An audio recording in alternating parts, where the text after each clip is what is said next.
score on the math and got an 875. Excellent job. Good job. There. Thank y'all. All right, y'all all good together. Charlotte? You're not going to let that. All right, ready. Very good.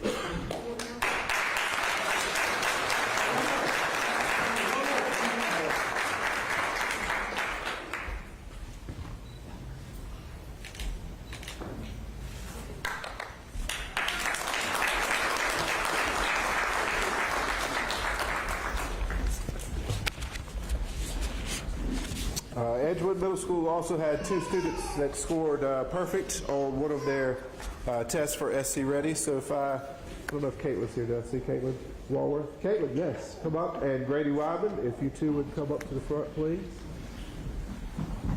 They both, in 7th grade for SC Ready, they scored a perfect score on ELA, which consists of the reading test and the ELA test combined.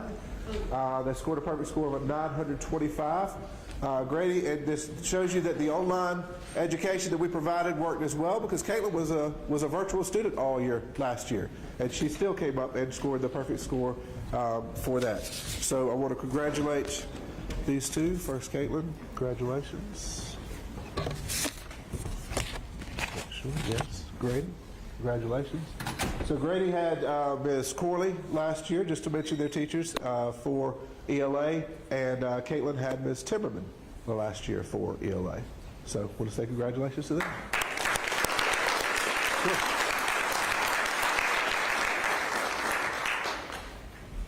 Very good. If you're just here for recognition, if you'd like to get up and leave at this time, feel free. If you'd like to stay for a meeting, feel free.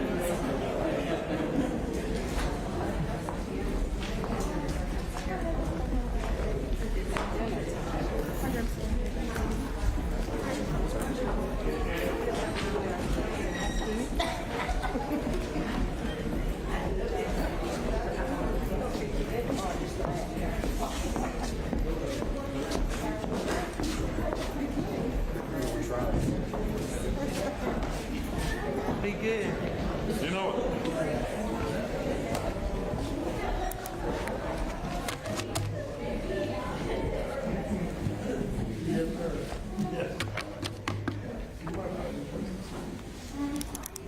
All right.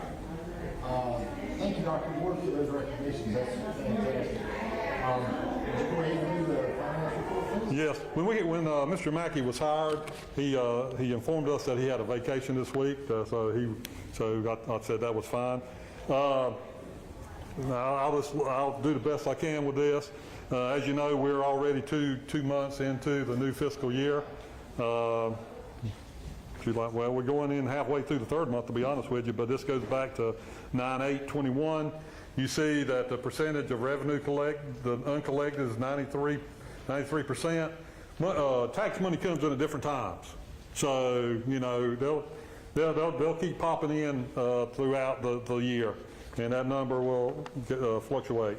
You look at the expenditures. This is also includes what we encumbered that we plan to spend. You see that like 26.5% has not been accounted for. That's what we got left through the year to spend on different things. Cost per pupil, you see about $6,983.80. That's the anticipated cost at the present time. 5-year comparison.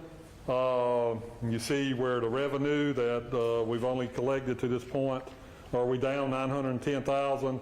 But that's going to be that's coming in throughout the school year, and for the first about 2 months and a few days, we've already spent about $1.2 million.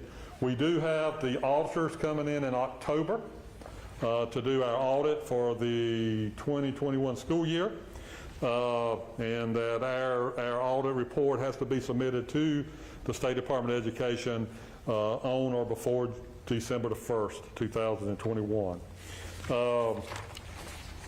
I'll just glance through our investments.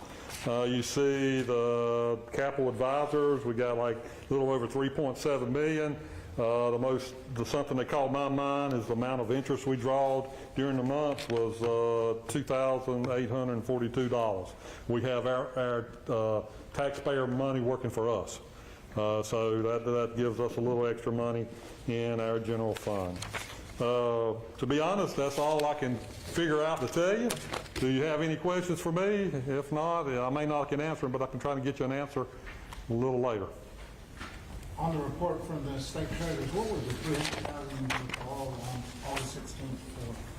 What we do, we move money in and out. Right. And probably the August 16th is probably our salary for the month. Do what? First paycheck, yeah, first paycheck. And so, but if we're not using it, if we get it from the county, we go ahead and invest it and draw the interest, and we'll pull it out when we need it. So, okay. Any other questions? Any other questions? Thank you for taking it easy on me. All right, Mr. Spadero, would you like to talk about the 2021 state testing scores? Good evening, Chairman, members of the board, Dr. Ward. As you can see, we had a lot of success stories with our 2021 SC state test scores, SC Ready, SC Pass, EOC scores, and I'll be going through our 2021 data review with you all tonight. And we didn't take the, due to COVID, we didn't take any state testing back in 2020, so we don't have any data to compare our 2021 data to. But the last time we took SC Ready, and SC Ready is students in grades 3 through 8.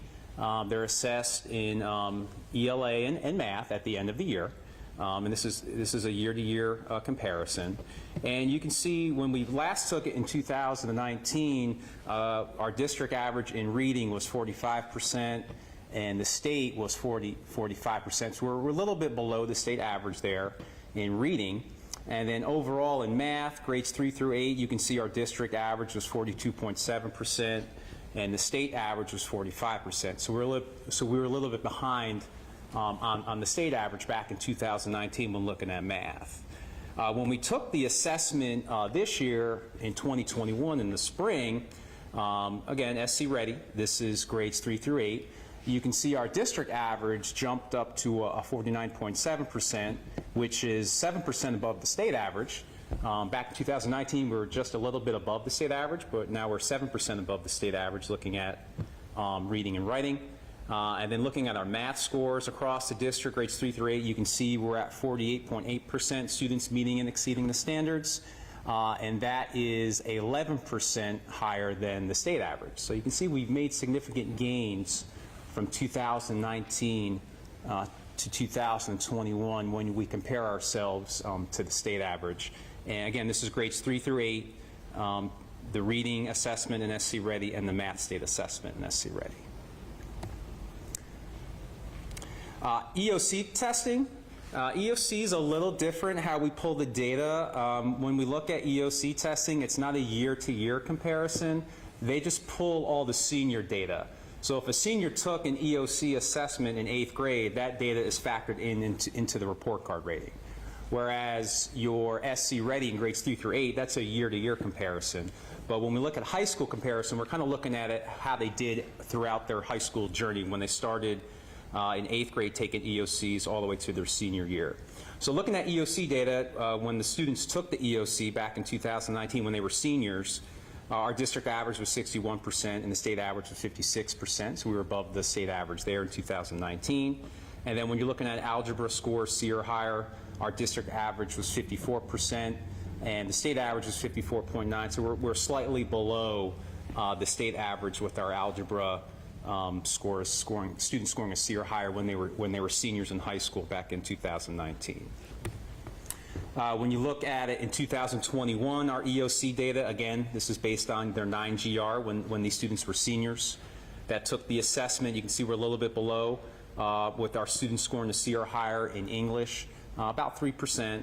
And then algebra, you can see students scoring a C or higher, we're really, that's a hole we need to fill. at the high school is you see our district average is 39% of our students scoring a C or higher, and the state average was 46.8%. Breaking it down even further, looking at it by grade level, this is ELA grade 3. You know, we wanted to see some trend data over the last 3 years and how we compare ourselves to the state. You can see the key there. The bottom block is does not meet. The next block is approaches. The meets category is the third block, and then the dark color is our exceeds category. And, you know, we want to move all of our students up. We want all of our students to at least get into these top 2 categories eventually. You can see our trend data from 18, 19 to 21. You can see that we started out with 43% of our students meeting and exceeding the standards in third grade ELA, jumped up to 49% in 2019, and we continue moving that needle in third grade ELA. We're at 55% of our students meeting and exceeding the standards. That's a plus 5% growth from 2019, and that's 12% over the state average when looking at our third graders in reading. Third grade math was even better. You can see the trend data there, the 3-year trend data. We went up 11% from 19 to 21. 65% of our students are meeting and exceeding the standards in third grade math. Compared that to the state, we're 22% ahead of where the state is when looking at students meeting and exceeding the standards in third grade math. Fourth grade ELA, you can see the 3-year trend data. It's moving upward, which is what we want. We want to continue growing our students each and every year. We're up 2% there. 58% of our students are meeting and exceeding the standards. In fourth grade reading, you compare that to the state, that's 12% higher than the state average. This is for our, just remind me, did we do 27 weeks on the hybrid schedule? Yes, this is all based on a hybrid schedule we did last year, so a lot of success stories here. It just goes to show you we have very talented teachers, we have very talented administrators in our district, and faced with a challenge or adversity, our people can step up to the plate and deliver high quality instruction, whether it's face-to-face, whether it's remote, or whether it's virtual. It can happen. See our 3-year trend data with fourth grade math. You can see we went up a little bit from 19 to 21.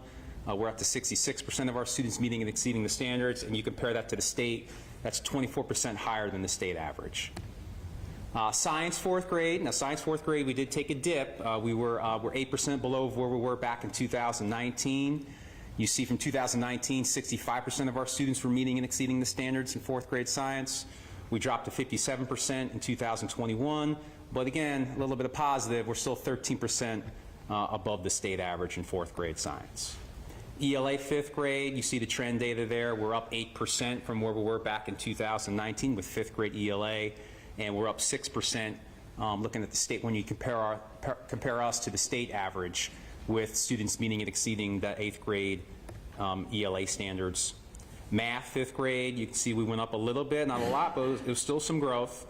We had 54% of our students meeting and exceeding the standard in 5th grade math. Compare that to the state, again, 16% above the state average. Head and looking at middle school. Middle school, we kind of toed the line. You know, we kind of kept the students where they were. Looking from 19 to 21 with reading ELA 6. Compare that to the state. We are 3% below the state average in 6th grade ELA, so that's something we'll look at this and the next years to come with 6th grade reading. Math, 6th grade, you can see this trend data. You can see 18 was 36% of our students were meeting and exceeding the standards. Looking at 19 was 40. We dropped to 36% of our students meeting and exceeding the standards. Compare that to the state, we're up 2%. So again, positive, and something to address is, you know, we were down 4% from where we were back in 2019, but a flip side of that is we are still at above the state average when looking at 6th grade math scores. Science 6th grade, kind of the same trend data you see, not much growth. We just lost just a tiny fraction. But you can see how we compare to the state with 6th grade science. We're right at or above the state average right there in 6th grade science. ELA 7th grade, we moved the needle a little bit there, looking at our trend data from 18, 19, and 21. We're continuing to grow our students. Compare that to the state average, looking at ELA grade 7, you can see that we're 6% above the state average when looking at our students meeting and exceeding those standards. Math 7th grade, you can see that's a hole we need to fill. We only have 27% of our students meeting and exceeding the standards in 7th grade math. You can see the data, our trend data is going in the opposite direction. We want to, get those numbers higher on the top 2 blocks and lower on the bottom 2. And when compared to the state average, we are behind in 7th grade math.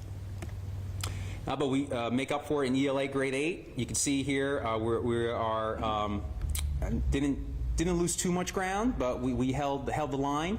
And looking at the state, again, we're 6% above the state average with our students meeting and exceeding the 8th grade ELA standards. And we end middle school on a great note.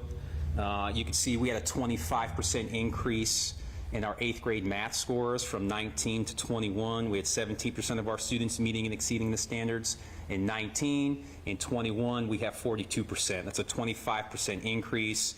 And again, that's a 12% increase from looking at the state average, which is only 30% of the students are meeting and exceeding the 8th grade math standards. Looking at our English 2 data from year to year, you can see that we grew from when they took it back in 2019. 59% was at the high school scoring. When we look at EOCs, we look at students scoring a C or higher. You can see the key there, the A's at the bottom, B, C, D, and F. We want to make sure the bottom 2 were higher and the top 2 were lower. But looking at our trend data with our English 2 EOCs, we're 7% higher than where we were back in 2019, which is comparable to the state. And this is a hole we need to fill. We're seeing some trend data with our secondary math, with our Algebra 1 EOC scores. We're negative 19% from where we were back in 2019. We only have 6% of our students scoring a C or higher in Algebra 1. So that's something that we need to address across the district. And compare that to the state, where it's, 28% lower than the state average. So we got some work to do increasing student achievement with our Algebra 1 EOC data moving forward. And on a positive note with the high school, Mr. Rice, admin team, teachers there did a phenomenal job, guidance department, of increasing the graduation rate. You can see the graduation rate trend data the last 4 years. You can see compared to the state that we improved the grad rate by a couple percentage points. You can see that compared to the state, we're 8 percentage points above the state average. So we are continuing to ensure that our students are graduating on time in 4 years when they start as a freshman, and they'll finish as a senior within 4 years. And looking at our data overall, looking at School Digger, and for over 15 years, SchoolDigger.com has helped millions of parents evaluate school performance and quality. We have test scores, rankings, and school and district boundaries, student-teacher ratios, ethnic makeup, and scores of other useful metrics and information from over 120,000 elementary, middle, and high schools in the United States. So they kind of compile all the data, and they rank districts across the United States. And looking at South Carolina, out of 80 districts in South Carolina, according to SchoolDigger.com, we rank number 13th. Okay, that's a pretty good score. We want to be in the top. Eventually number 1, number 2. We want to get there, but we're moving. Our last ranking in 2019 was 17. So we've upped our rank 4 spots. And I know all of us at the district office, and I hope you guys are proud of all the hard work and dedication that our teachers, our staff, our principals, assistant principals, guidance counselors, you name it, they really rolled their sleeves up last year, and we threw a lot at them, and they were up to the challenge, and all that hard work has paid off for our 2021 data. And I'll take any questions the school board has regarding our 2021 state testing data. You identified that we need to make some strides in the math, both middle school and high school. What are we doing? We're fixing tonight. Well, I want to ask you, do we have permission to hire a secondary math coach to help bring in, organize, make sure we hit the teachers hit the standards, that we teach them to a rigor. So we're going to ask that we just be able to hire somebody using ESSER funds, not to just bring them in to help coach our math teachers to be more effective in the math classroom. So this is to coach the teachers, but not the students? That's correct. And most districts we already have a reading interventionist. We have a lead ELA person with Ms. Corbin being our reading coach for the district. And most districts also have a math instructional coach too. It's basically a support person for math teachers specifically. They'll meet with them during planning periods. They'll look at their curriculum maps and pacing guides and lesson plans. It's not evaluative, it's just coaching. They actually go in and co-teach with the teacher, which will help the students. So it's a resource. And we treat it as a resource, just like my entire department was set up by Dr. Ward as not evaluative, but as support. And this will be another support person that teachers can use to help improve student achievement in middle and secondary math. You got to look at it like this. When you have a classroom, you have people of different ability levels. Okay? You got to look at the teachers the same way. Not no fault of their own, but depends on where they went to college, what they. So what we're just trying to do is have somebody to come in and teach them and get them all on the same page and to support them teaching. Our philosophy is if we want to improve student achievement, we need to increase the teacher's toolbox to be successful. And what a math coach will do is come in and bring some resources and help the math teachers give them what they need, provide them with strategies that they may not have in their toolbox at the present time. We're just trying to fill up the teacher's toolbox to help them be successful. One other thing I noticed is even the state for middle school and high school, for the math specifically, you saw a marked drop-off from the elementary school to the middle. In your opinion, do you think that has anything to do with the Common Core strategy that they used, where it was getting math close enough, it wasn't exactly, had to be on target? It's just the rigor. It's just the math gets really, really hard. And starting in 5th grade, you start seeing the drop because the rigor of the standards, there's a lot of standards that teachers need to cover in a short amount of time. And to teach the standards with fidelity and in-depth takes a lot of time. And teachers really don't have that time. They have to continue moving through their curriculum maps to ensure that they're covering all the standards, but that's the biggest thing. It's the rigor of the standards in math and the time and the amount of standards teachers have to teach all of them. But what also will the math, the curriculum coach will also help with is maybe what we have set up with our curriculum maps, our pacing guides, maybe we don't have the proper alignment. Maybe we have things we're not supposed to be teaching in the first quarter, we're supposed to be teaching maybe in the third quarter. So it's good to get another set of eyes on things that we're doing because maybe we're not in alignment with our plans, with our maps and pacing guides. So it's good to get another set of eyes from an expert that has taught and has experience in secondary math to say, maybe we shouldn't be doing these standards in this particular order. Maybe we should be doing, flip these to the end of the quarter because these standards builds on those. So it's good to get another set of eyes on things if things aren't progressing as we want them to be. And it might be something you might need to be teaching in 6th grade that you're teaching in 7th grade, and they'll find out, okay, we need to move this around, we need to shift the curriculum a little bit. We can still teaching the state standards, but it depends, they need to be familiar with the test and what the pass test is, pass or ready, whichever one. Ready. It's teaching so we can adjust the curriculum like we need it so that our kids can be successful on the state test. And you see a lot of districts using ESSER funds for this as well. They are hiring interventionists, they're hiring coaches to come in and support the teachers, help them. It's not just going in there and doing an observation, it's going there and what lesson are we doing today? We're going to plan a lesson. You're going to take this half of the class and teach this particular skill. I'm going to take this half. So it's like co-teaching too. So they're not just in there just to collect data on the teacher, they're also in there to help the teacher and help the students as well. So would that person be like a retired teacher, or is that a defined job position that they are training for as a curriculum/math coach? That's a good question. They're not a retired teacher. They have to be they have to have the proper certification. We like to target someone who obviously has experience in secondary math, algebra, algebra 2, algebra things that they know what builds upon what with the standards, with looking at calculus and what kids need to be successful in statistics and calculus, and what standards they really need to focus on in algebra 1. you know? So we're definitely going to be looking at someone who is a high school teacher, has high school experience, and can really help coaching our teachers to, you know, implement the standards with fidelity. Yeah. And we would advertise the job in late January, 1st of February, because right now, we're you know, we may not can find anybody. But it could be a retired teacher, right? It could be. It could be. Especially since they removed the stipulation of the $50,000 cap on retirement. So Yeah, it could be. But we would go after just the best candidate, who's the best fit, that what we need right now. I think it's going to be important, like anything, find the right person. I mean, I like your co-teaching idea. I guess it's just, you know, concern. I don't want to put more burdens on our teacher already. I want it to be a positive thing for them.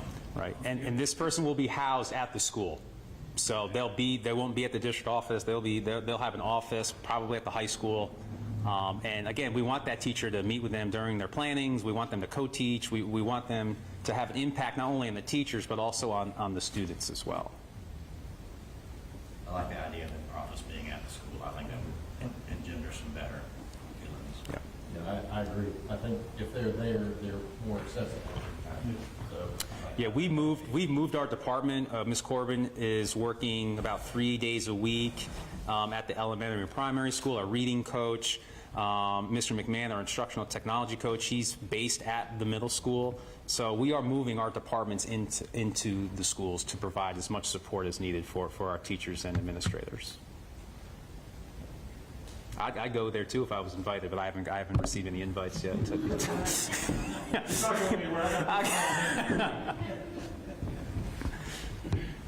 Any more questions about our data for 2021?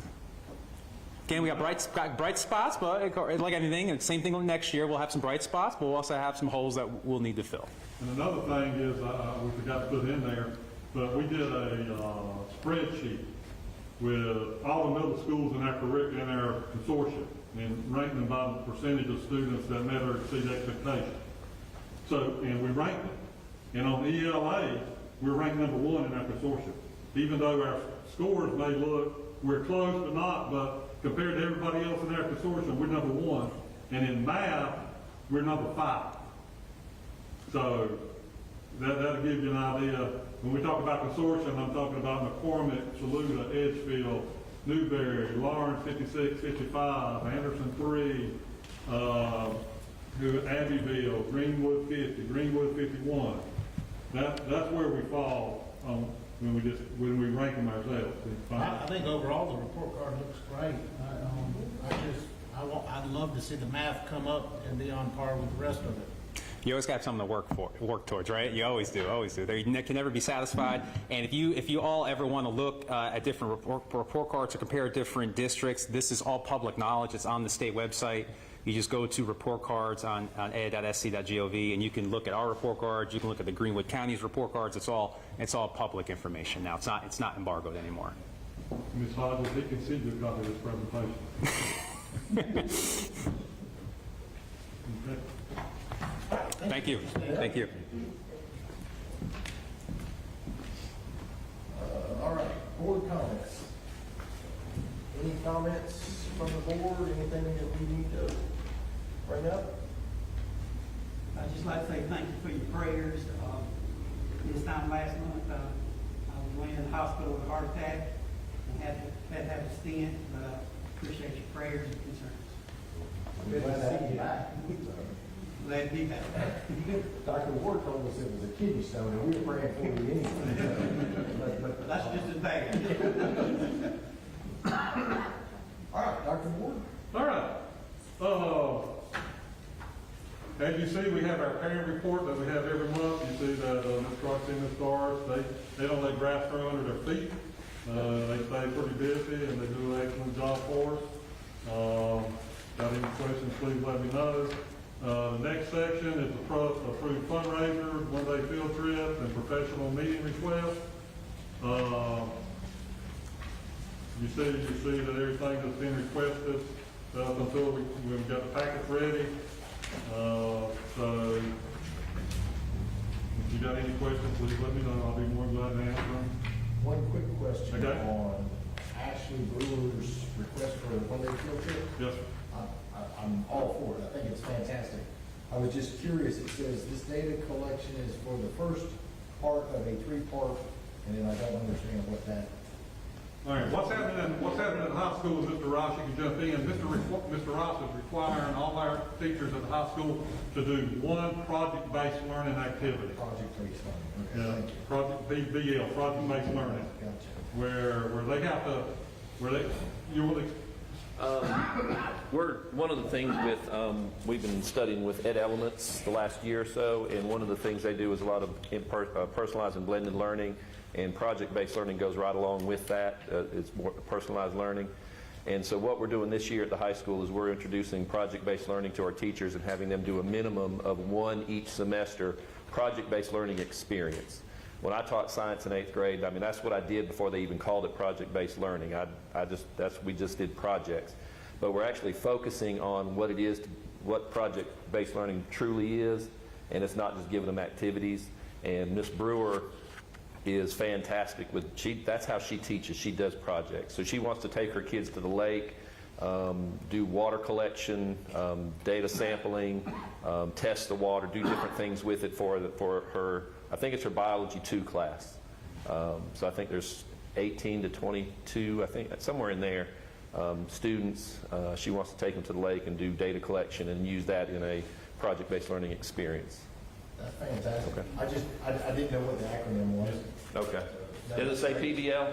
Yes, sir. Okay, project-based learning. I wasn't familiar with it. She's a new teacher, and she's running with that PBL. She loves it.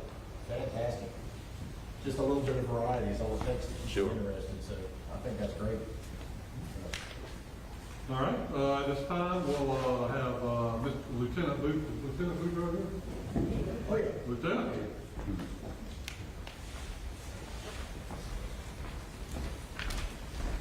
Thank you, Dr. Ward, members of the board. In your packet, you'll have the report from the month of August, from the 1st to the 31st. Primary school, there was 0. Elementary school, 0. Middle school had 5. High school had 6.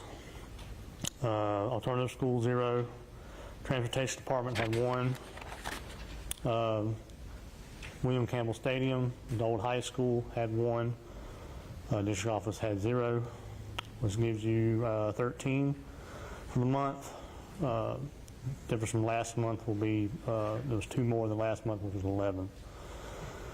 On August 18th, 2021, the United States Elementary School conducted their first of 4 active intruder drills scheduled for this school year, 21-22. On the 9th, last Thursday, the primary school conducted their active intruder drill, the first of 4 for the year. Both of those went excellent. So we're looking forward to the next 3 of them. The first active intruder drills for the middle school, high school complex will be conducted this month. On the 24th of this month, there'll be a district-wide CRACE and ALICE training. It's their annual training that they receive from the SROs, who are all CRACE and ALICE instructors.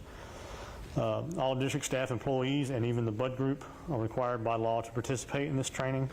Employees and staff that are quarantined due to COVID, we are developing a virtual training for them so they can get credit for the training, because of course we don't want them to come in if they're either positive with COVID or close contact.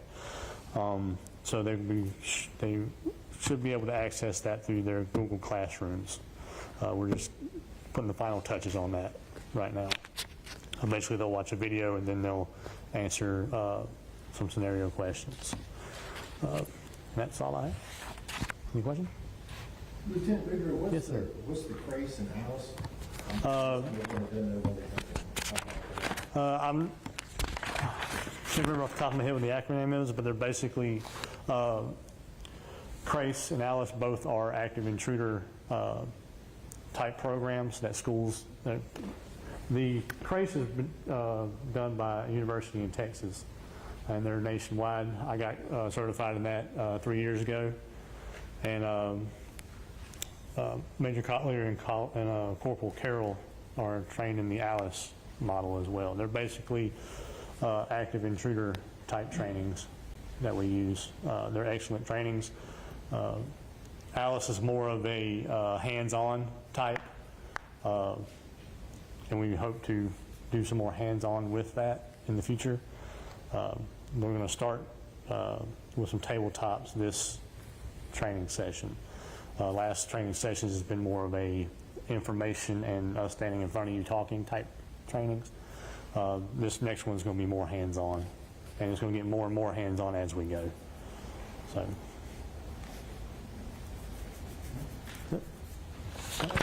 Thank y'all. All right. One of the hottest topics in the state of South Carolina, COVID, protocols and procedures. It's one of those political hot topics. The DHEC has released their 2001-2022 handbook recommendations there. And one of the big things that I agree with the board that wants to do is try to get our kids back in as quick as possible. And, you know, we've been, Ms. Anderson and I and the nurses have been talking about this since we received that. And we're, you know, there's not a perfect plan to please everybody. There's not. And everybody's got different opinions. And I understand that. But we like to try to figure out a way to get the kids back in as quick as possible, but as safe as possible. So, as I put in your packet, the table from DHEC that came out in the book, there is not one solution that fits every situation. There's not. There's not one solution that fits every situation. And, you know, there's different things. If you can see here, well, what's that, 1, 2, 3, 4, 5, 6, 7, 8, 9 different examples there. But as we went through this thing, we were looking about what we were doing and how is it different than what, I mean, looking through this to see what's in there and how it's different than it was the last time. One of the big changes we saw was positive. If somebody's positive, pretty much one of the things that they, you know, the DHEC says the gold standard is 14 days isolate. But in here, it talks about maybe going 10 days if they're positive, and if they're not showing symptoms and they're not running a fever within 24 hours, then they could come back days 11 through 14 as an option. And you may not like this, we'll put them out. That's an option. And if they don't want to go with that option, they just stay out the whole 14 days. That's just one example of how to get them back in school quicker. Close contacts, you got 14 days, you got 10 days where they don't have to test, they return, or the least option is 7 days quarantine where they test on day 5 or after if they have a negative test result and they are not having any symptoms and they don't have any fever for 24 hours, it says they can come back on day 8 and agree to wear a mask to day 14. If they refuse the test, or they don't want to test, and they don't want to do what they need to do, it's automatic a 10-day quarantine, just the same as we're doing now. There's a big question about when the quarantine starts. Based on what I've read in here, that the 14 days of quarantine begins the last known close contact with the COVID-19 positive individuals. That's in there. But I need you to understand something.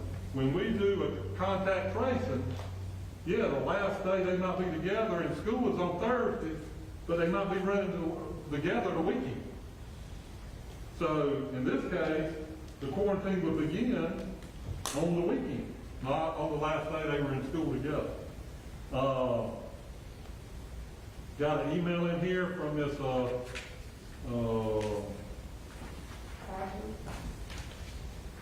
Hagman, breaks a lot of things down. It does say in here, using any quarantine other than those recommended by CDC, 14-day, 10-day quarantine without symptoms, or 7-day quarantine without symptoms, and a negative test on day 5 are referred to as a modified quarantine. CDC and DHEC do not support or recommend modified quarantine period. That's what it says. So, we want to try to get the kids in school as quick as we can. You know, to do that, if we want to go to the 10-day and the 7-day quarantine, you know, we can live with that, but we need to understand that what the quarantine begins, it says 48 hours prior to symptoms onset or specimen collection for an asymptomatic infected person. You know, that's what it says. But one of the exclusion list states that a parent, if a student is feeling bad and not feeling good, they need to call the school within 24 hours. And if we got that call in 24 hours, that was when we begin the process. Or when the day the specimen's collected, whatever day they put the swab up the nose, you know, that's what time the quarantine begins. So basically, it's what the pleasure of the board, but my recommendation is that we stay as close to this DHEC guidelines as possible. And to make sure that we're doing what we can to protect our kids. So, Mr. Chairman, I'm going to leave it up to y'all to have a discussion. Dr. Green, you're our resident expert. Well, I guess just to be clear, so you said about the weekend, I mean, I think we have to trust them. I mean, you know, if the last time they were together was Friday in school, and we find out on Monday they're positive, okay? If they say, I haven't been around, you know, my child has not been around this other kid over the weekend, I think we've got to count Saturday and Sunday as quarantine days. And I don't mean to interrupt you, but I'm going to tell you what we see. The parent that wants to do that says the last day's Thursday. But when we do the close contact, the parent of the positive kid says, oh, so-and-so was together on Sunday. You see what I'm trying to say is, I'm not arguing with you. I'm just trying to say, this is what we're seeing. Now, if the positive parent don't say that, that's the last day we're together, I say, yeah, that's when we start. But if we got information, other information, stating that it was 2 or 3 days later, then I think we need to honor it. All right, I can go with that. But in the classroom situation, you know, the last time they were in class on Friday, I mean, if you're talking a 3rd grade class, the odds that they're all going to be together. I mean, they might have 1 or 2 friends in that class if they saw it on Sunday, but the odds of the entire class is going to be together is pretty small. We were talking about middle and high school. You know, in the middle of high school, I mean, but, you know, still, but you can get a lot more kids. I mean, say that's, you know, 10 more kids out of a class if you can get back 2 days early. That's 2 days. And right here, it clearly states the last day they were contacted. And we're willing to do that. I seen the email from Ms. Hagman that DHEC is offering at no cost some support. Have we availed ourselves to that, the tester vending and all that? That's I'm going to let you, because you more. All right, if you go with what Dr. Ward has recommended tonight, we would likely need to contact DHEC and ask them to supply us with a vendor. We still have to supervise the vendor. We have to provide the location for them to do the testing. From what I have seen about the vendor, they will be open Monday, Tuesday, Wednesday, Thursday, Friday during school hours, and then they would have community hours on Saturday and Sunday. So virtually it is testing 7 days a week that would be offered. So, you know, if the decision is made to use the test result to come back, such as what he's reading as an option, we would pursue that with DHEC to see if we could set that up and get that done. Our nurses are overworked. They can't do that. We're gonna have to go outside and use extra money to do it. But this says it's at no cost. The vendors, I'm pretty sure the The vendors. vendor is at no cost. We have not let them use our sites for no-cost testing. We have let them use our sites for no-cost vaccinations. But we have used our community resources available through Self, Walgreens, CVS, Accurate Diagnostics. I hate to keep on the list, Publix, anybody that gets a test that is a provider, we've allowed those tests to come from them. Well, I mean, I don't see where it's a either or. I'm just saying that if DHEC is allowing, it's offering a vendor, and they say that DHEC and the vendor will handle all else at no cost. They will Why would we handle not the avail testing. ourselves? They will handle the testing at no cost. Right, but And what that I'm saying, means- that we can still, if somebody wants to go to their primary care physician because they trust them That is better, correct. we would still be obligated to honor those as well. That is correct. So I think we give a lot of options. We provide some home-based options, and then we go from there. I think that's doing our due diligence to be available, to use our community resources that we have to help ease the testing and the problems that are now surfacing with testing. With all the COVID-19 tests that are being done now, it is extremely difficult to get a test result within 72 hours. Do you see any downside of what you have to offer? No, I think we can just make it clear that they can still bring a test from their healthcare provider themselves, regional from that. So they can This is still do an that, so we're not option making where it they either or. can They can do decide. that, so we're basically giving you more opportunity. That's We're not gonna right. have DHEC here to have more opportunities. That's right. As long as that's clear, then I'm fine with that. That's right. I mean, whatever we can do, I mean, those sound like very reasonable things. I mean, that gets, if you start totaling the days up, that's gonna, just roughly, that's 35% sooner. And it's roughly, that's a big, so getting that 35% sooner. And it does provide options for parents if they don't want to test, if they don't believe in testing, then you got this option. You got different facets of different people that believe in different things. And so this is an option for almost everybody in that equation. And that's, I think at this time, the best we can offer. I think it's good. No, I think, the mask, I think is very reasonable. If you want to come back early, then you should be willing to wear a mask. I know people get upset about that, but that gives you an option, so. If I may, Mr. Chairman, that we sort of field tested that too. We've gotten the question of was that a mask mandate? In our legal opinion, it's not, because there's an option. You don't have to wear the mask. You just have to stay out longer if you don't. So we feel that provides that option. And I'll say this too, in dealing with the COVID issues, the protocol here in Greenwood 52, and I've had an email from Mr. Chairman and talked with Dr. Ward.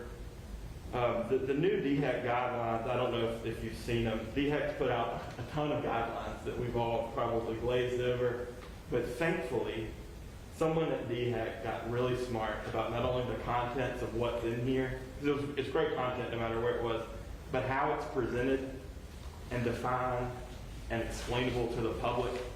And it's a simple formula that you can divert to for just about every scenario, like Dr. Ward said. I'm sure there's a few tangential issues that maybe this isn't covered, but the way this is communicated, unbelievable.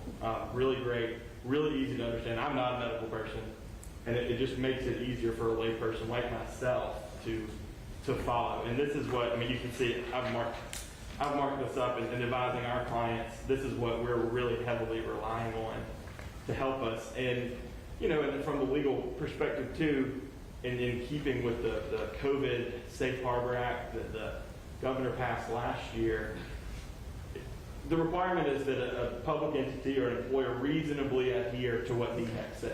You don't have to Xerox copy it. It doesn't have to be the exact same thing.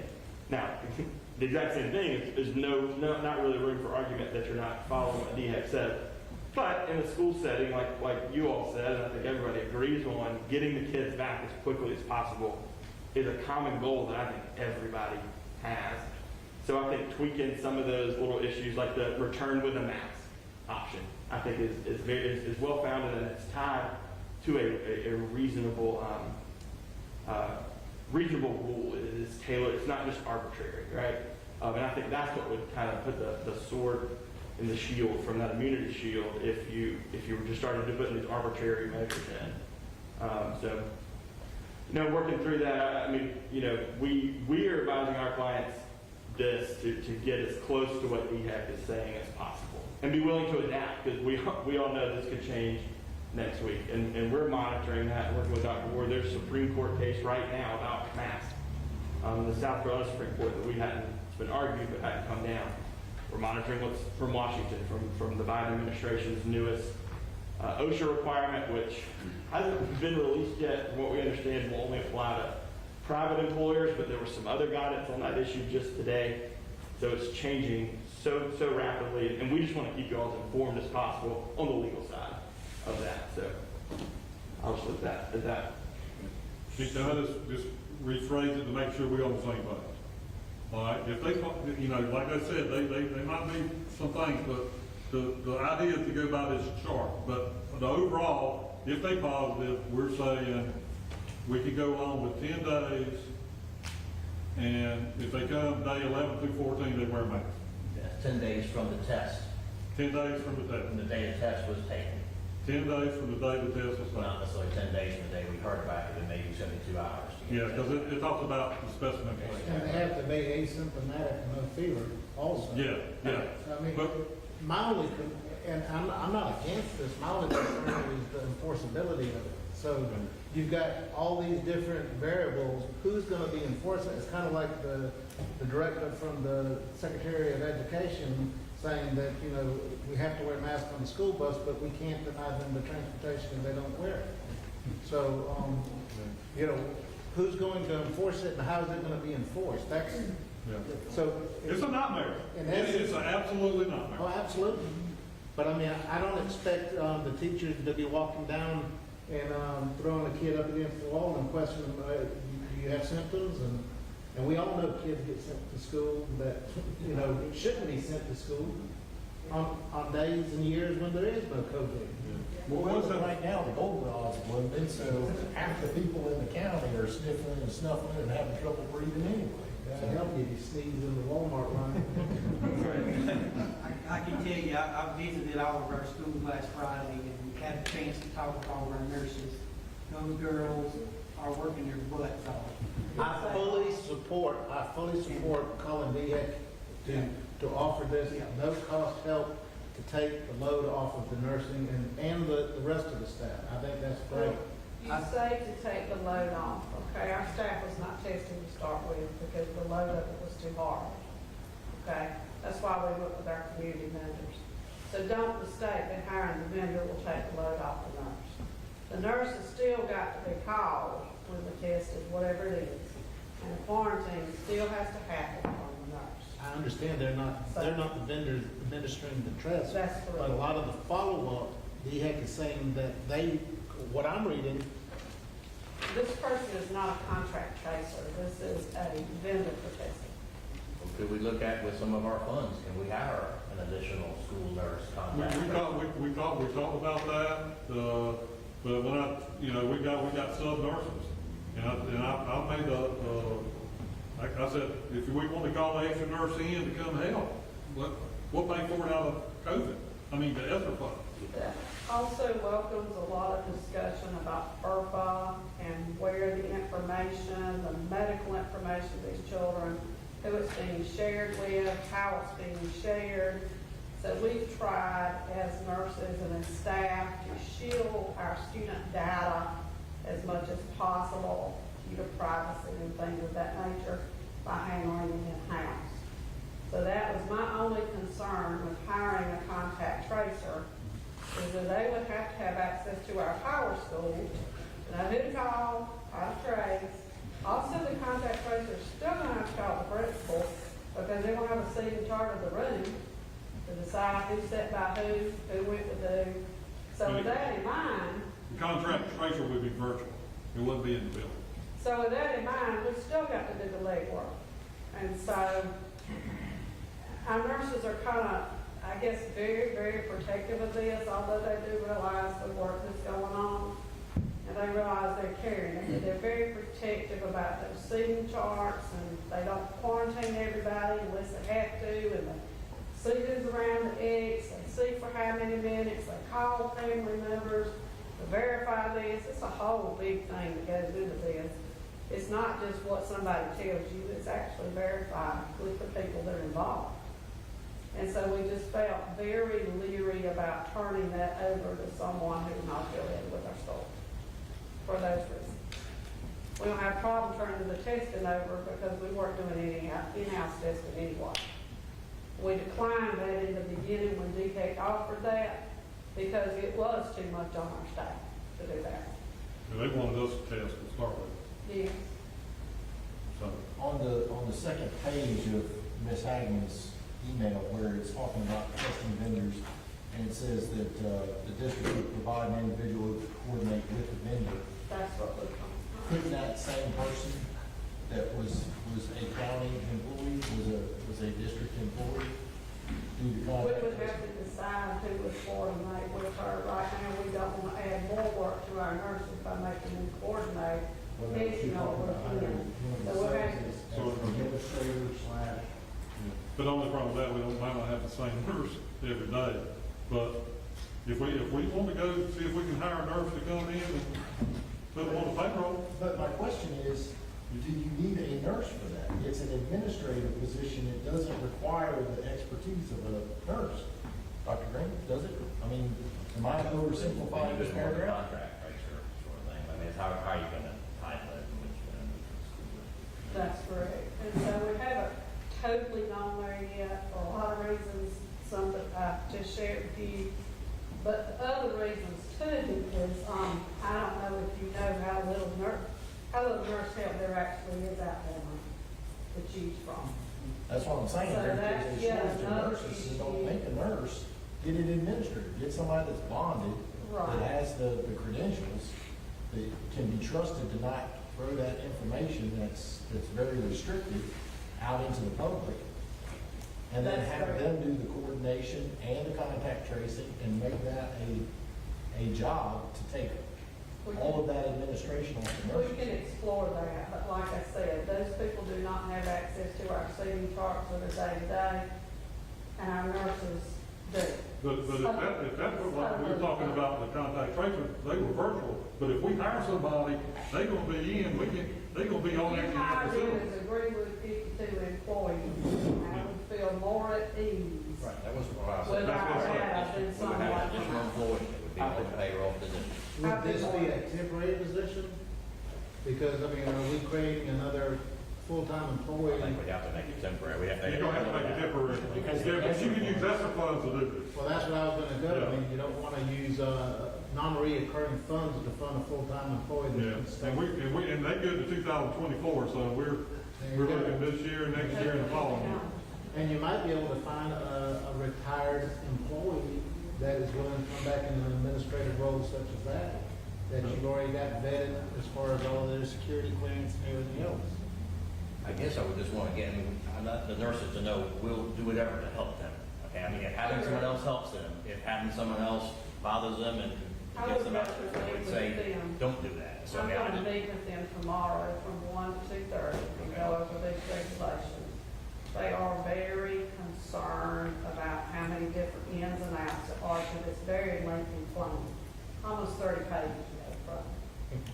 So we're going to take the chart and we're going to go by what's on the chart. That's what we're going to do.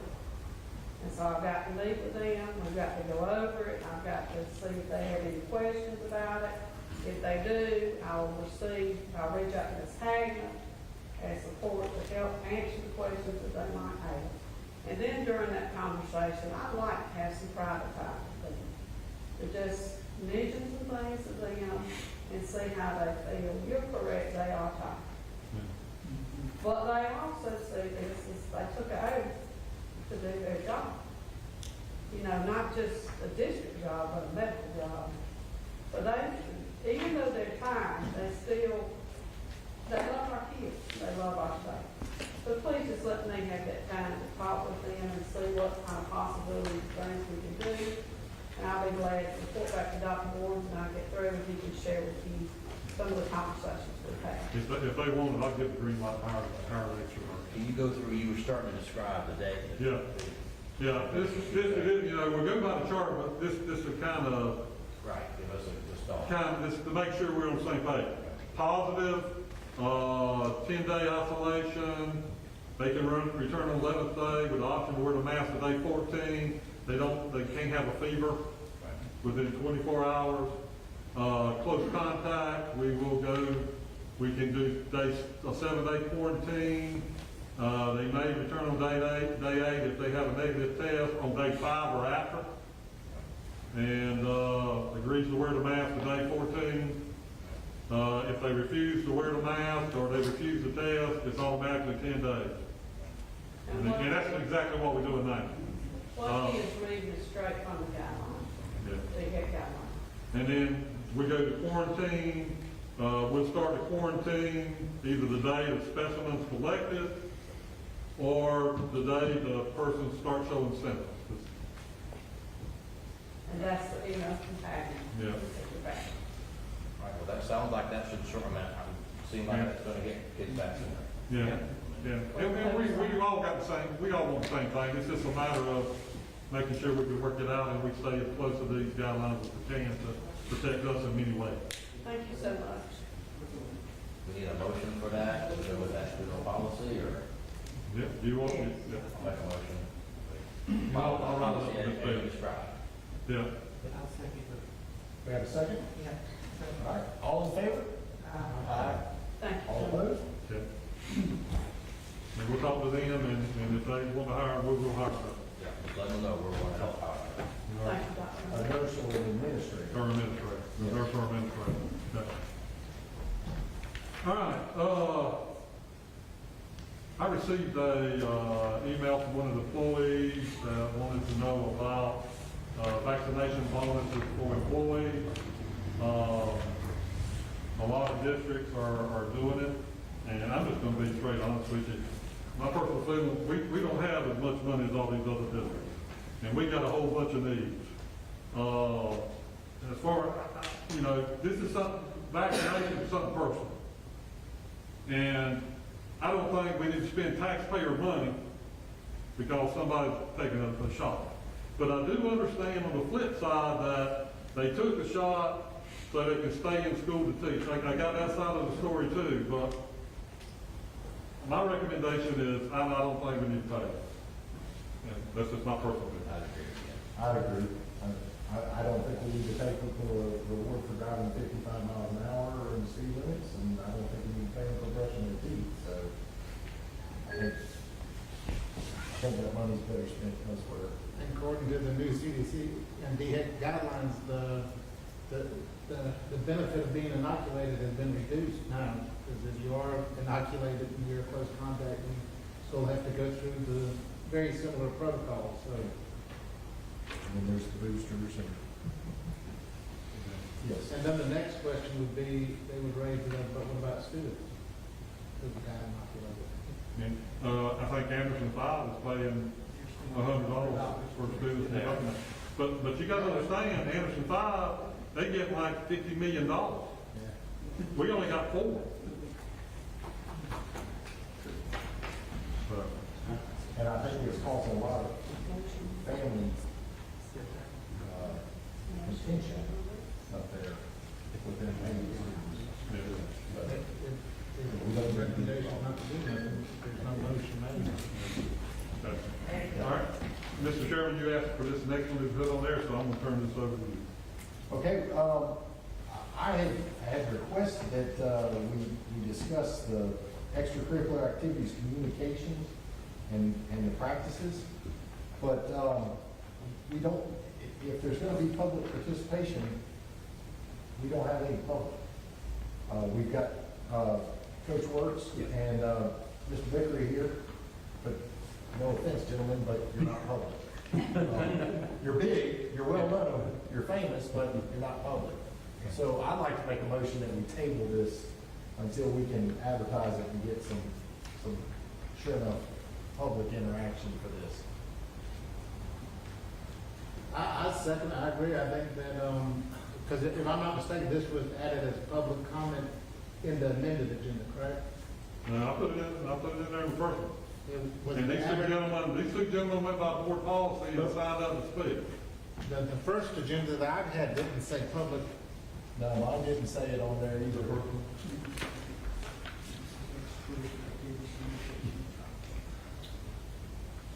Is that for in practice? That's the same, but the thing is, we put it on there, and the public has the right to decide whether they want to speak to them. And these gentlemen, signed the board policy to speak. I fully support for them to have their voice, but I think that it's important that we allow anybody who else has concern to know that it's a public meeting and that they can sign up.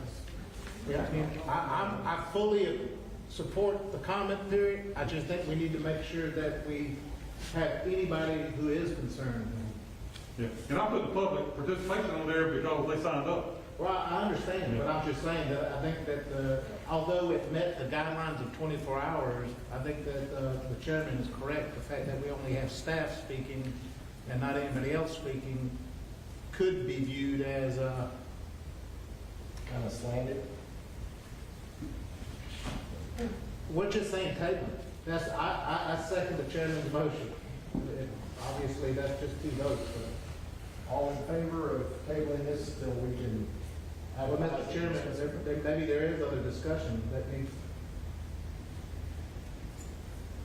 Basically, in my opinion, this is not a board decision to be made. Our responsibility as a board is to make sure Rex's doing his job.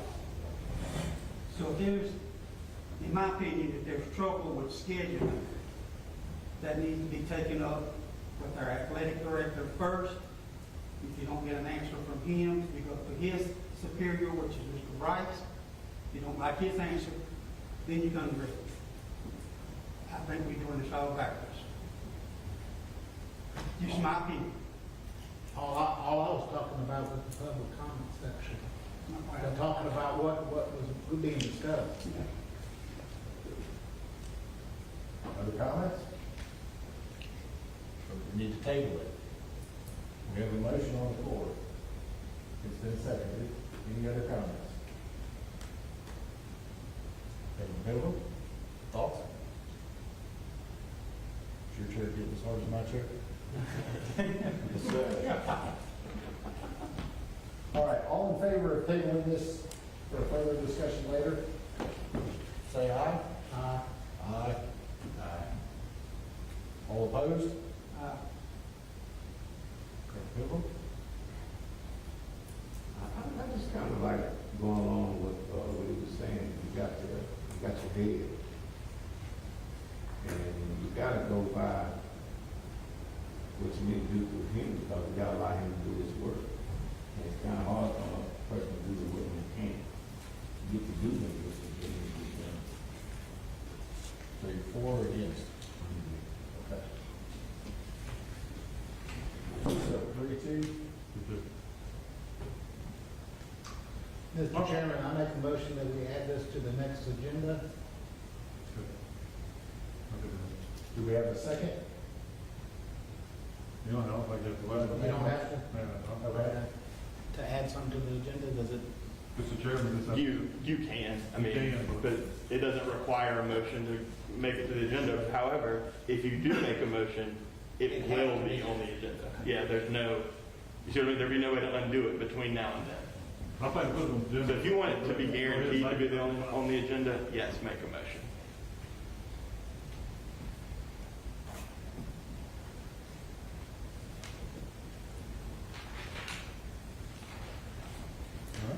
Okay.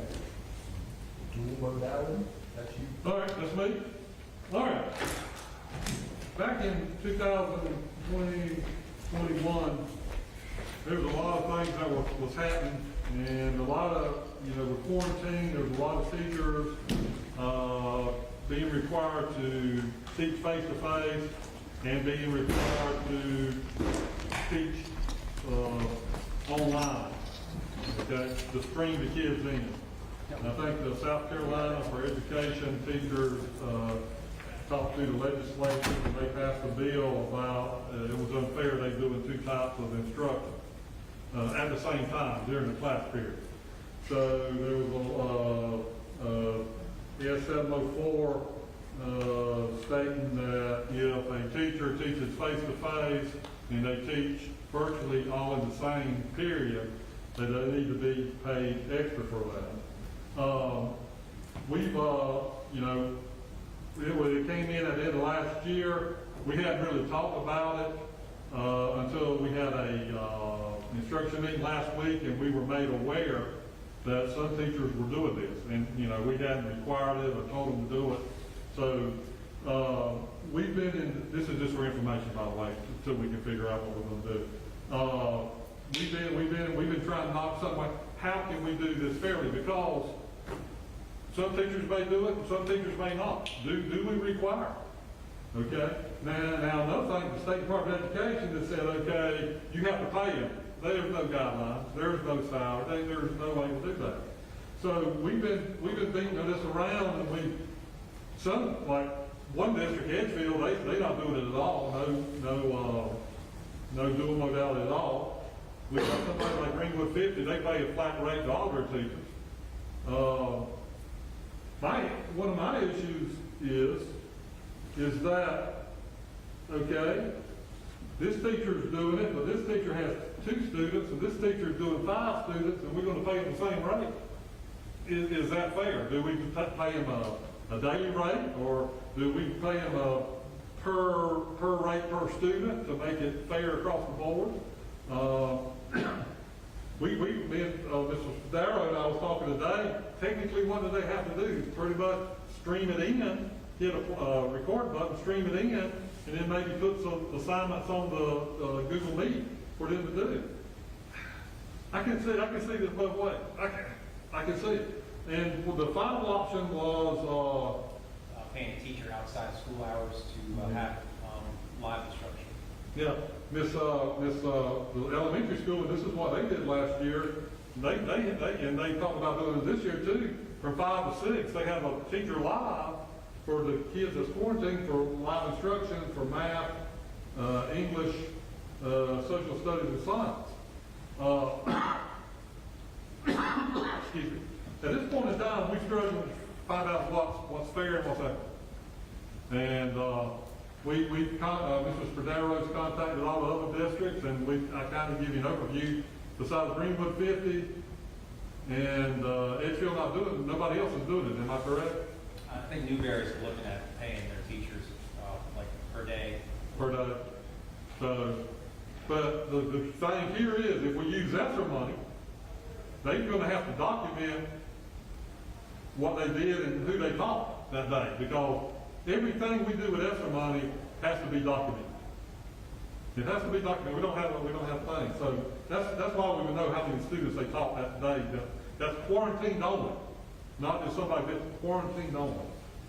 We talked about. So, well, I'll fill you in as we get closer. It's just we don't know how to make it fair and equitable. We're trying to figure that out, and we don't want to discourage teachers from doing something that's good for students. So, if y'all got the answer, please let me know. Can we get I know that you mentioned other districts and stuff, can you kind of maybe provide us like what is being done in like a spreadsheet and just something that we can kind of look at and maybe? It's basically, every district's different, every makeup's different, size of the district, Right. money that they have. So everyone's doing like their own thing. The bigger districts are doing like, we're not going to, instead of like, how are we going to track it? How are we going to monitor it? How do I know this teacher's doing it Tuesday but not doing it Thursday? Some districts are like, I'm not dealing with that headache. I'm just giving a flat rate. Like every teacher's getting $1,000, right, to do it. Whereas, say, students have poor internet, and we know we have some students that even with a MiFi still can't get the internet, so they can't even, if they're quarantined, they can't even take advantage of this. If we're doing the dual modality and stream in, that's why Edgefield County's like, they just put out a statement, we apologize, it's due to our mitigating circumstances. We can't offer, not all of our students have internet, so the students can't take advantage of dual modality, so they're just not doing it at all, and they're just posting assignments in their online classroom for the students to do, because they can't live stream. And you have other districts paying, by the day, like maybe Tuesday, this teacher will get $30 because they did do a modality. And maybe they did it on Friday, whereas, teachers at the high school don't do it at all, and they don't get paid. So it's kind of on an individual basis. So again, it's not cookie cutter. There's this, it's kind of, we do what we expect. I understand that, but maybe you can get together with staff, the principals, the teachers, and come up with a couple of alternatives for us to consider. Yep. And one work, like I said, what Ms. Loudon did last year, I thought was a really good. So we want the students. I mean, if they're quarantined, the best education for them is to slide. And we have like phenomenal teachers that do that.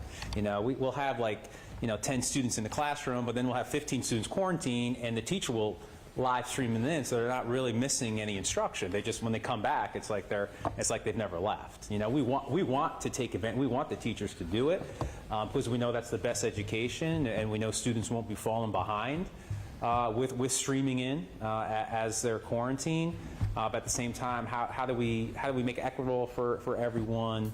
And like I said, last year with the elementary school is kind of like, the students were doing their work at home in their online classes, but then we did offer that live instruction after hours, so we could just pay those 2 or 3 teachers that I think was like $30 an hour to do it, instead of trying to track what teachers doing it at what times with what subjects. And it's sort of like, that's what we're working on right now, the logistics of how can we make this work? Because we want, if teachers are going above and beyond the call of duty, we want to compensate, we want to take care of them. Absolutely. We'll try to figure it out and get back with you. So we're still working on it. That's just. Well, I fully support rewarding the teachers that are doing above the call of duty, as opposed to just giving everybody the same slice of the pie. Right. That's what we're thinking too. We're just trying to figure out a system to do that. So I just thought I'd inform you what's going on, because I know it's becoming a hot topic around here. So just want to let you know that we're working on it. Thank you, Mr. Cordero. All right. In December, the South Carolina School Board Association has a delegate assembly. And the board must nominate and vote on who are they going to send and the alternate. Did we send Mr. Jackson last year? I think he did such a wonderful job. I can't do it. I've already got plans for December 4th. Sorry. I would have, but my wife just gave me instructions on what we got to do with December 4th. Reverend Pilgrim, is your December 4th? Does it have to be a board member? That'll be a board member.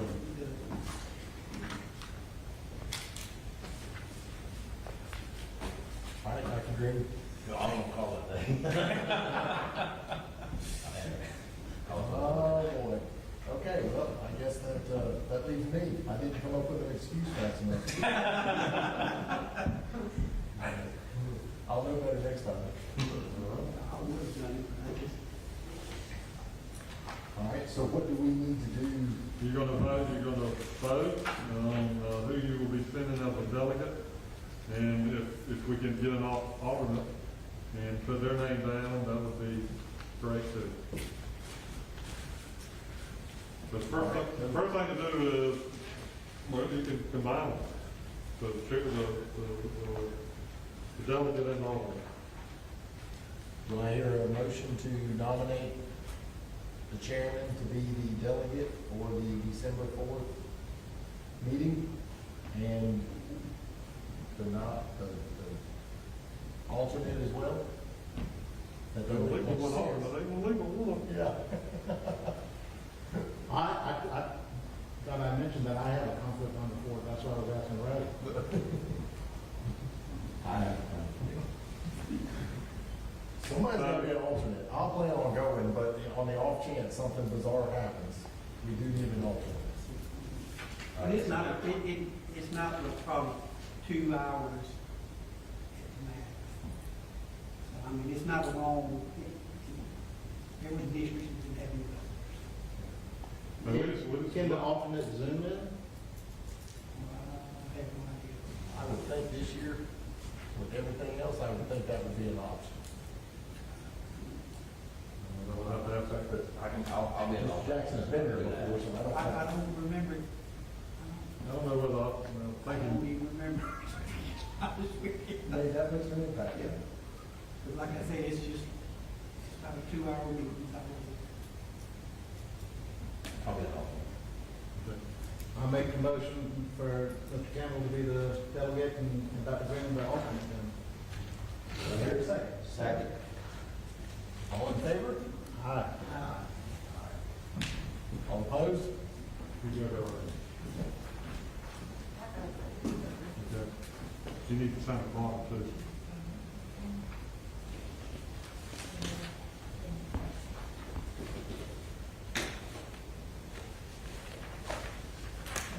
Thank you, Nick.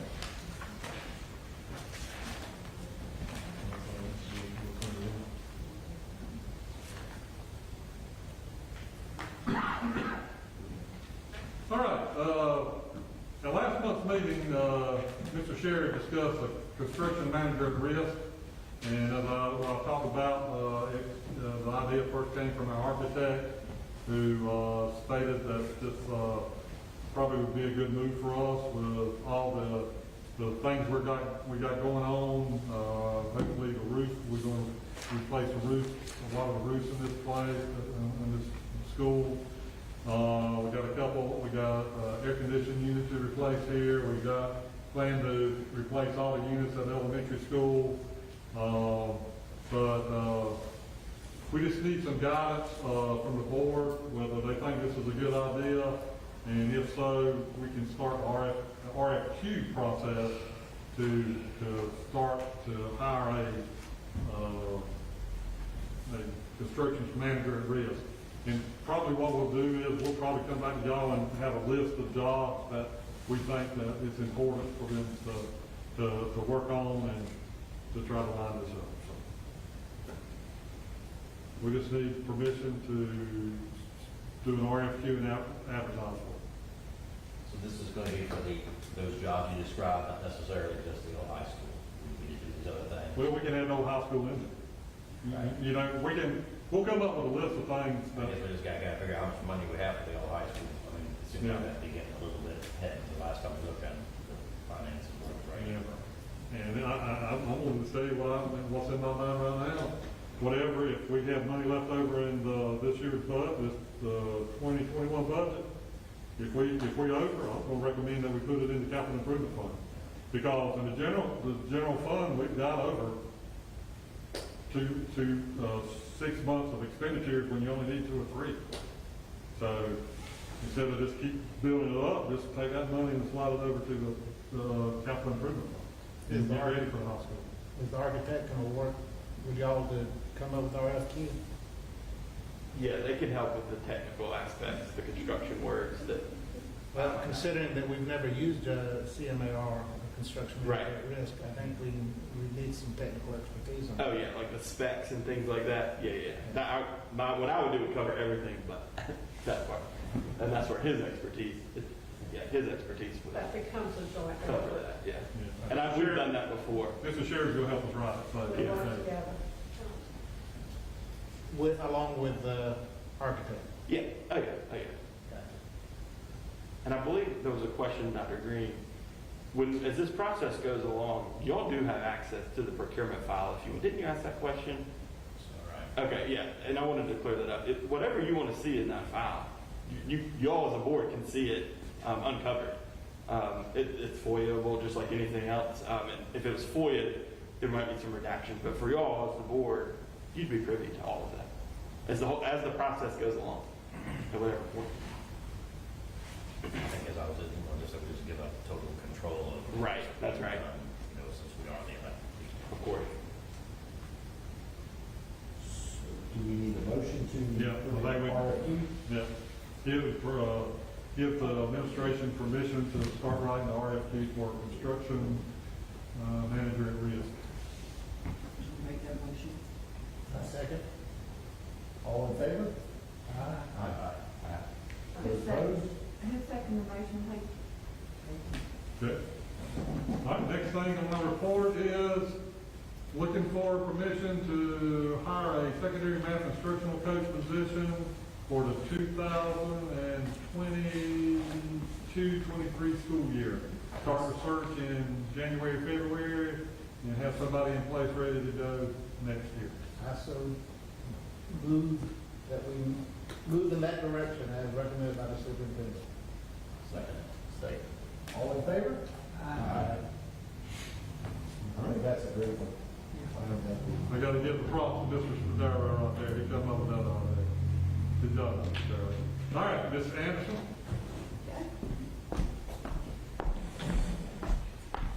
Okay, fellas, I bring to you tonight 2 policies for emergency approval. The changes are very minute in these 2 policies. These policies are brought before you at the recommendation of Laura McNair from the South Carolina Department of Ed, who is over our accreditation process. She needs to have this information in place by September the 30th. So I recommend to you policy IKF with the change in yellow that says added to a student's transcript that can be viewed in parchment and sent to colleges via parchment. And that's at Ms. McNair's instruction to do so. And I recommend to you policy IKA, grading assessment systems, under the section 59-5-68, uniform grading scale, and 2019 updated uniform grading policy. And those are the 2 changes she has requested to be added to the 2 policies you have before you. And with that in mind, I seek a motion for you to approve those changes and accept those policies. And I make a motion to accept policy IKF and IKA. All in favor of accepting policy IKF and IKA? Thank you, gentlemen. This will be out for public preview tomorrow and to the South Carolina School Boards Association, organization tomorrow morning as well. Okay, I shared with you the one item that we derive all our policies from that came a couple weeks ago. It's called the 2021 Policy Legislative Update. I've never before given you the entire manual, but this time I did, because I wanted to ask you which ones of these policies and administrative rules would you like to have me bring to you for approval. I wanted to let you know that all of these policies and rules in here are based on changes in law that are made, court cases, etc. And at last count, there is 4 administrative rules and 3 policies in this document that would need to be brought to you for 21-22. So I'm seeking guidance from you as to what you would like to have brought before you.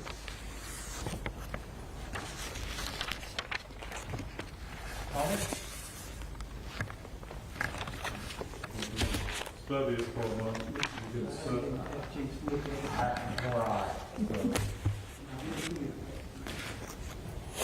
need to just look at it and have something. Okay? And I'd just like to caution you in your debates to remember that these policies all derived, like we said, because of changes in law, court cases, etc.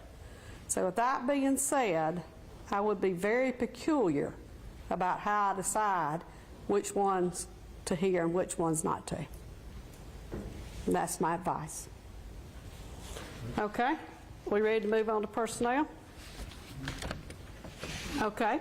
We have a couple of updates in the personnel department. We have a resignation that Dr. Ward has accepted from Casey Corbin. Ms. Corbin is a 96 primary school teaching assistant. That job is, 96 elementary school teaching assistant. That job is open. Ms. Loudon has an applicant, and we'll see what she decides to do with that job in the next coming days. We finally have a floater cafeteria worker after a whole year of advertising. We have hired Priscilla Jennings as a classified employee to work in the cafeteria department as a floater. And then this past week, Andrew Mackey and the finance team came together to recommend Kelsey McBride as our ESSER clerk employee. That job is to be funded with ESSER money, and it will expire once the funds expire as well. And so we'd like to welcome Kelsey McBride as our ESSER clerk. So all of these jobs are classified jobs, and Dr. Ward has approval by policy to accept these recommendations, and he has done so. So that's just for information purposes only. Do you have any questions concerning personnel or anything that I can help you with? Okay. All right. I thank you very much, gentlemen. All right, at this time, I'd like to make a motion that we go into executive session for the receipt of legal advice related to a potential legal claim and subject to attorney-client privilege. All in favor of going into executive session? Say aye.